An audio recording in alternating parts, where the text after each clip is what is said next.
Alors depuis mon adolescence en fait, j'ai toujours, rêvé de Montreux. Montreux, c'était ma destination rêvée. J'avais, les copines du collège qui pouvaient sortir. Elles venaient le week-end, faire la fête au Platinium. Mes parents étaient stricts parce que voilà, on est, d'origine roumaine et pour eux, ce qui était important, c'est d'être sérieux, de bien travailler à l'école. Donc les sorties, c'était vraiment pas à l'ordre du jour.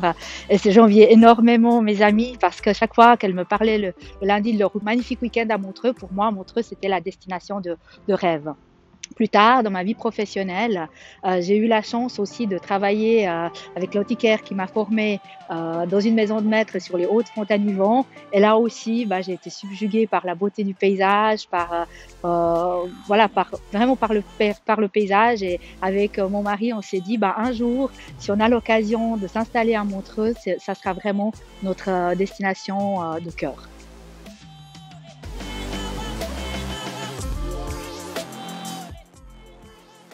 Alors, pour moi, le premier atout de Montreux, c'est clairement, le paysage. On a la chance d'avoir, le lac avec justement, ces aménagements incroyables qui ont fait, la réputation de notre commune avec, une exubérance végétale, avec des espèces végétales rares, avec des espèces exotiques et également donc d'avoir aussi la montagne avec, des massifs pour les massifs des Béviots, enfin avec le massif des Verreaux et énormément de parcours didactiques qu'on pourrait justement développer. C'est vraiment un cadre extraordinaire et très varié.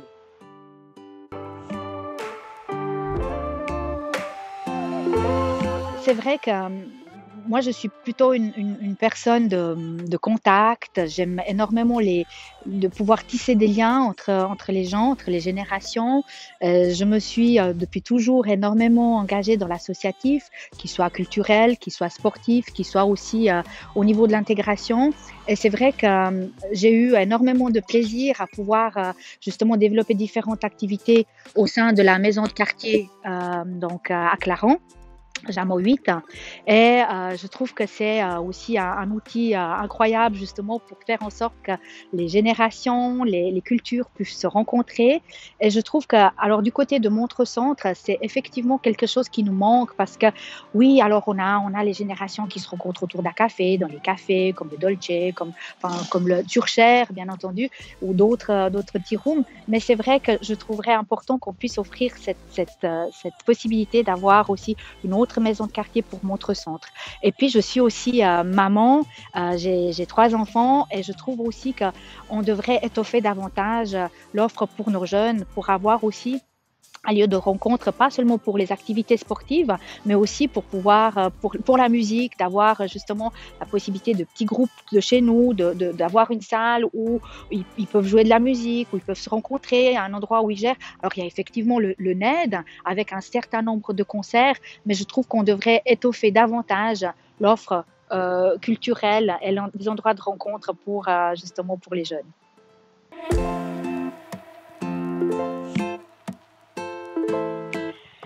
Alors, Montreux est une commune magnifique. C'est une commune justement avec des besoins variés parce qu'on a la zone urbaine hein, avec Montreux, Clarens, Territet, mais on a aussi les Hauts avec les villages, avec la vie villageoise.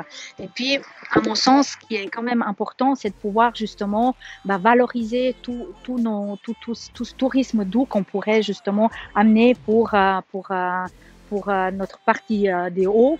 Et là, c'est vrai qu'on ne fait pas assez, on devrait développer davantage des parcours didactiques.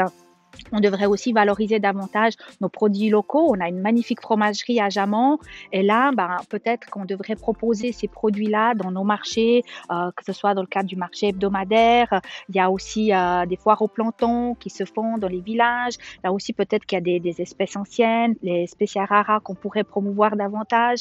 Enfin, on devrait avoir un maillage beaucoup plus fin pour avoir cette vitrine des produits locaux et puis justement insister davantage sur le tourisme doux avec le développement de parcours didactiques sur les hauts de la commune parce qu'on a vraiment des coins extraordinaires hein, qui sont méconnus et là je pense qu'on pourrait aussi du coup valoriser davantage ces immeubles qui sont vides hein, comme l'hôtel du Rigui à Glion, faire un lien entre le tourisme doux et le patrimoine hôtelier qui aujourd'hui, est pas assez valorisé à mon sens.